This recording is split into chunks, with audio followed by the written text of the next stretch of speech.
नमस्कार दोस्तों।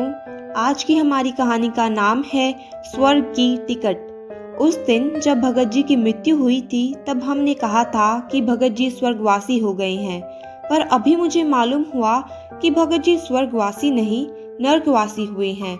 मैं कहूँ तो किसी को इस पर भरोसा नहीं होगा, पर यह सही है कि उन्हें नरक में डाल दिया गया है और उन पर ऐसे पापों के आरोप लगाए हैं कि निकट भविष्य में उनके नरक से छूटने की कोई आशा ही नहीं है। अब हम उनकी आत्मा की शांति की प्रार्थना करें तो भी कुछ लाभ नहीं हासिल होगा। बड़ी से बड़ी शोक सभा भी अब उन्हें नरक से नहीं निकाल सकती। उनका नरक से बचना मानो अब नामुमकिन सा है।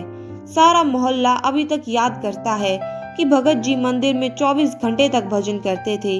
हर 6 दिन में वह किसी समृद्ध श्रद्धालु से मंदिर में लाउड स्पीकर लगवा देते और उस पर अपनी मंडली समेत भजन करते। किसी पर्व पर तो 24 घंटे लाउड स्पीकर पर अखंड कीर्तन होता था, अखंड ज्योति जलती थी। एक दो बार मोहल्ले वालों ने इस अखंड कुल्हाल का विरोध भी तो किया था। भगत जी ने भक्तों की भीड़ जमा कर ली और दंगा करने पर उतारू हो गए थे। वे भगवान के लाउड स्पीकर पर प्राण देने और लेने पर तुल गए थे।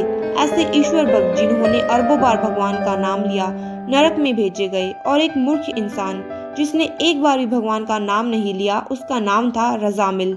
वह अभी भी स्वर्ग के मजे लूट रहा है, वहाँ ऐश और आराम कर रहा है। भगत जी बड़े विश्वास के साथ इस लोक में पहुंचे। बड़ी देर तक यहाँ वहाँ घूमकर देखते रहे।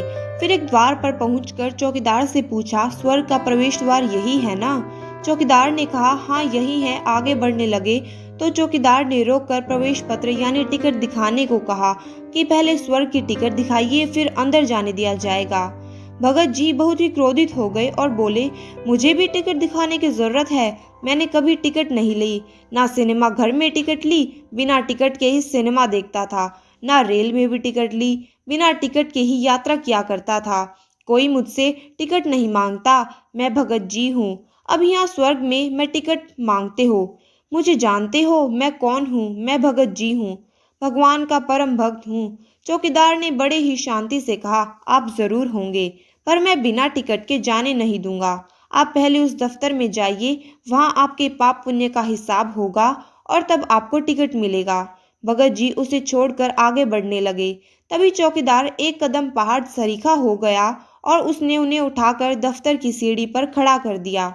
भगत जी दफ्तर में पहुंचे। वहां कोई बड़ा देवता फाइल लिए बैठा था। भगत जी ने हाथ जोड़कर कहा, मैं पहचान गया, भगवान कार्तिकेय विराजे हैं। फाइल से सिर उठाकर उसने कहा, मैं कार्तिकेय नहीं हूँ। झूठी चापलूसी मत करो। जीवन भर वहां तो कुकर्म करते रहे और यहाँ आकर भी करते हो। नाम बताओ। भगत जी ने नाम बताया, धाम बताया। उस अधिकारी ने कहा, तुम्हारा मामला बड़ा पेचीदा है। हम अभी तक तय नहीं कर पाए कि तुम्हें स्वर्ग दें या नर्क। तुम्हारा फैसला खुद भगवान विष्णु करेंगे। भगत जी ने कहा, मेरा मामला तो बिल्कुल सीधा है। मैं सौले आने धार्मिक हूँ। नियम से रोज भगवान का भजन करता रहा हूँ। कभी झूठ नहीं बोला और कभी चोरी नहीं की। मंदिर में स्त्रियां आती थी, पर मैं सबको माता समझता था। मैंने कभी कोई पाप नहीं किया। मुझे तो आंख मूंद कर आप स्वर्ग भेज सकते हैं। अधिकारी ने कहा, भगत जी, आपका मामला इतना सीधा नहीं है जितना आप समझ रहे हैं। परमात्मा खुद आप में दिलचस्पी ले रहे हैं। आपको मैं उनके सामने हाजिर किए देता हूँ। चपरासी भगत जी को भगवान के दरबार में ले गया। भगत जी ने रास्ते में ही शूटिंग शुरू कर दी। जब वे भगवान के सामने पहुंचे तो बड़ी जोर जोर से भजन गाने लगे, प्रभु जी तुम हमारे हम तुम्हारे। भजन पूरा करके गदगद वाणी में बोले, आह, जन्म जन्मांतर की मनोकामना आज पूरी हुई है।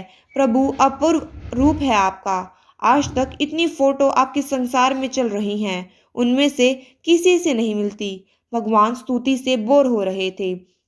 भगवान रुख से बोले, अच्छा अच्छा ठीक है, अब क्या चाहते हो बोलो। भगत जी ने निवेदन किया, भगवान आपसे क्या छुपा रहा है? आप तो सभी की मनोकामना पूर्ण करते हैं। आप तो अंतर्यामी हैं। आप सब जानते हैं। मुझे स्वर्ग में कोई अच्छी सी जगह दिला दीजिए। प्रभु ने कहा, तुमने ऐसा क्या किया है जो तुम्हें स्वर्ग मिले? भगत जी को इस प्रश्न से चोट लगी। जिसके लिए इतना किया है वही पूछता है कि तुमने ऐसा क्या किया है। भगवान पर क्रोध करने से क्या फायदा, यह सोचकर भगत जी गुस्सा पी गए। दीन भाव से बोले, मैं रोज आपका भजन करता था। भगवान ने पूछा, लेकिन लाउड स्पीकर क्यों लगाते थे? भगत जी सहज भाव से बोले, उधर सभी लाउड स्पीकर लगाते हैं। सिनेमा वाले, मिठाई वाले, काजल वाले बेचने के लिए भी उसका प्रयोग करते हैं, तो मैंने भी कर लिया। भगवान ने कहा, वह तो अपनी चीज का विज्ञापन करते हैं, तुम क्या मेरा विज्ञापन करते थे? मैं क्या कोई बिकाऊ माल हूँ? भगत जी सन्न रह गए। सोचा, भगवान होकर कैसी बातें करते हैं। भगवान ने पूछा, मुझे तुम अंतर्यामी मानते हो ना? भगत जी बोले, जी हाँ। भगवान ने कहा, फिर अंतर्यामी को सुनाने के लिए लाउडस्पीकर क्यों लगाते थे? क्या मैं बाहर हूँ? यहाँ सब देवता मेरी हंसी उड़ाते हैं। मेरी पत्नी मजाक उड़ाती है कि यह भक्त तुम्हें बाहर समझता है। भगत जी जवाब नहीं दे सके। भगवान को और गुस्सा आ गया। वे कहने लगे, तुमने कई साल तक सारे मोहल्ले के लोगों को तंग किया है। तुमने शोर के मारे कोई काम नहीं कर सकते थे, न चैन से बैठ सकते थे और न चैन से सो सकते थे। उनमें से आधे तो मुझसे घृणा करने लगते हैं। सोचते हैं, अगर भगवान नहीं होते तो यह इतना हल्ला नहीं मचाता। तुमने मुझे कितना बदनाम किया है। भगत ने सांस बटोर कर कहा, भगवान, आपका नाम लोगों के कानों में जाता था, यह तो उनके लिए अच्छी बात ही थी। उन्हें अनायास पुण्य मिल जाता था। भगवान को भक्तों की मूर्खता पर तरस आया। बोले, पता नहीं यह परंपरा कैसे चली। भक्तों का मूर्ख होना जरूरी है क्या? और किसने तुम्हें कहा कि मैं चापलूसी पसंद करता हूँ? तुम क्या यह समझते हो कि मैं तुम्हें स्तुति करोगे और मैं किसी बेवकूफ़ अफसर की तरह खुश हो जाऊंगा? मैं इतना बेवकूफ़ नहीं हूँ भगत जी कि तुम जैसे मूर्ख की चापलूसी से कुछ नहीं होता। मैं कर्म देखता हूँ। भगत जी ने कहा, भगवान, मैंने कभी कोई कुकर्म नहीं किया, सदा अच्छे काम किए हैं। भगवान जी हंसने लगे, कहने लगे, भक्त, तुमने आदमियों की हत्या की है। उधर की अदालत से बच गए, पर यहाँ से नहीं बच पाओगे। भगत जी का धीरज अब टूट ही गया। वे अपने भगवान की नियत के बारे में संकुला हो उठे। सोचने लगे कि भगवान होकर झूठ बोलता है। भक्त ने कहा, आपको झूठ बोलना शोभा नहीं देता भगवान जी। मैंने किसी आदमी को जान से नहीं मारा। अभी तक मैं सहता गया, पर इस झूठे आरोप को मैं सहन नहीं कर सकता। आप सिद्ध करिए कि मैंने हत्या की है। भगवान ने कहा, मैं फिर कहता हूँ कि तुम हत्यारे हो। अभी प्रमाण देता हूँ। भगवान ने एक अधेड़ उम्र के आदमी को बुलाया। भगत ने पूछा, इसे पहचानते हो? हाँ, यह हमारे मोहल्ले का रामनाथ मास्टर है। पिछले साल बीमारी से मर गया था। भगत जी ने विश्वास से कहा। भगवान बोले, बीमारी से नहीं, तुम्हारे भजन से मरा है, तुम्हारे लाउडस्पीकर से मरा है। तुम्हारी मृत्यु क्यों हुई? रामनाथ ने कहा, प्रभु, मैं बीमार था।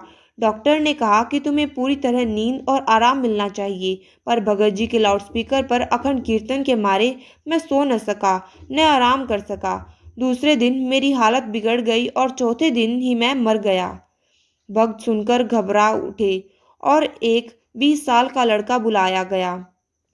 उससे पूछा, सुरेंद्र, तुम कैसे मरे? मैंने आत्महत्या कर ली थी। उसने जवाब दिया, आत्महत्या क्यों कर ली थी? भगवान ने पूछा। सुरेंद्र ने कहा, मैं परीक्षा में फेल हो गया था। भगत जी के लाउडस्पीकर के कारण नहीं पढ़ सका। मेरा घर मंदिर के पास ही है ना, इसीलिए। भगत जी को याद आया कि इस लड़के ने उसके लिए प्रार्थना की थी कि कम से कम परीक्षा के दिनों में लाउडस्पीकर मत लगाइए। भगवान ने कठोरता से कहा, तुम्हारे पापों को देखते हुए मैं तुम्हें नरक में डाल देने का आदेश देता हूँ। भगत जी ने भागने की कोशिश की, पर नरक के डरावने भूतों ने उन्हें पकड़ लिया। अपने भगत जी, जिन्होंने हर धर्मात्मा समझते थे, नरक घूम रहे हैं। वह इस कहानी से हमें यह सीख मिलती है कि हमें भगवान का भजन जरूर करना चाहिए, पर ऐसे भजन का कोई फायदा नहीं जिसे दूसरों को परेशानी हो। अगर आपको हमारी यह वीडियो पसंद आई हो तो हमारे चैनल को सब्सक्राइब करें और कृपया मुझे सपोर्ट करें। धन्यवाद।